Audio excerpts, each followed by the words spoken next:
Oke, halo semuanya teman-teman. Nah, di sini di pertama ini kita akan belajar tentang apa sih algoritma itu. Jadi, algoritma ini sebenarnya bisa digunain untuk menyelesaikan berbagai persoalan, baik itu yang ada di komputer maupun di dunia nyata. Nah, kemudian apa sih contohnya persoalan itu? Oke, kita mulai saja dengan contohnya. Jadi di sini kita ada persoalan nih dengan mengurutkan sebuah list, yaitu yang tadinya 7, 4, 6, 1, 3. Tentunya kalau untuk manusia ini cukup mudah bukan? Tetapi bagaimana dengan komputer?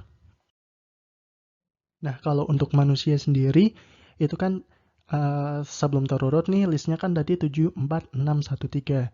Kemudian setelah terurut yaitu 1, 3, 4, 6, 7. Tentunya bagi kita mudah bukan untuk meletakkan angka yang lebih kecil di sebelah kiri duluan, kemudian dilanjutkan dengan yang lebih besar, dan seterusnya. Tetapi bagaimana kalau misalkan angkanya itu ada 1000 atau mungkin 1 juta? Tentu bagi manusia hal tersebut cukup melelahkan, bukan? Nah, hal ini bisa kita dengan menggunakan komputer yang tentunya sudah diberikan algoritma untuk menyelesaikan hal tersebut. Nah, sebenarnya algoritma sendiri itu apa sih? Jadi, menurut Bapak Rinaldi Munir, algoritma itu merupakan urutan langkah-langkah untuk menyelesaikan suatu persoalan. Jadi, misalkan ada suatu persoalan seperti yang tadi, kemudian kita tulis tuh urutan langkah-langkahnya. Oke, untuk lebih memahaminya, kita mulai dengan contoh yang pertama. Nah, jadi ini ada sebuah permasalahan, yaitu bagaimana cara menukarkan isi dari gelas A menuju ke gelas B.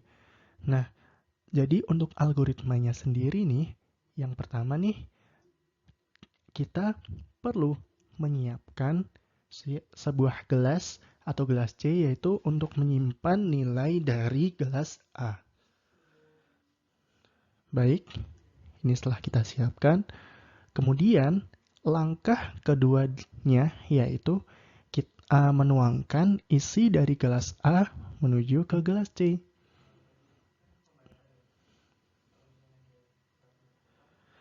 Baik, tuangkan sampai habis.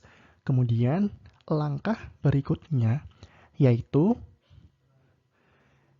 tuangkan isi dari gelas B ke dalam gelas A.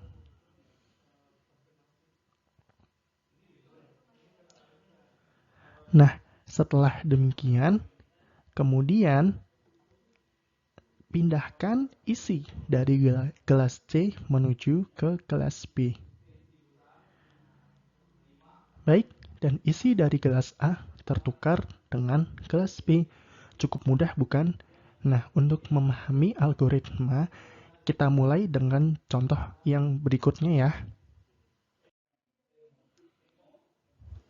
Nah, ini ada permasalahan nih, bagaimana caranya mengambil air dari ember sebanyak 400 ml.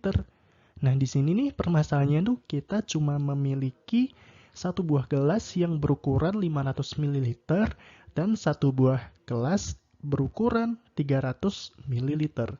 Bagaimana caranya? Yuk, mari lanjut. Baik, jadi ini ada air dari ember segitu, kemudian kita ingin mengambil hanya sebanyak 400 ml dan kita cuma punya gelas 300 ml dan juga gelas 500 ml.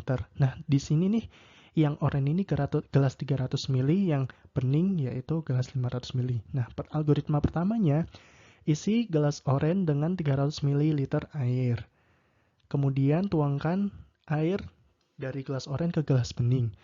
Kemudian nih isi penuh lagi gelas oranye dengan 300 ml air dan tuangkan ke dalam gelas bening hingga penuh. Nah, kemudian kan kita punya 100 ml air di gelas yang oranye kan, karena tadi sudah dituangkan ke gelas bening. Kemudian buang semua air di gelas 500 ml, kemudian tuangkan tuh sisa air yang tadi di gelas oranye 100 ml ke dalam gelas bening atau yang 500 ml. Kemudian isi penuh gelas 300 ml dengan air dan tuangkan air dari gelas 300 ml ke dalam gelas 500 ml. Nah, dengan demikian kita bisa mendapatkan air 400 ml kan dalam gelas 500 ml. Nah, demikian tuh teman-teman algoritma bagaimana cara mengambil air dari ember atau dari tempat apapun sebanyak 400 ml. Oke, begitu teman-teman. Baik, semoga penjelasan tadi bisa bermanfaat untuk teman-teman dan bisa dipahami. Terima kasih.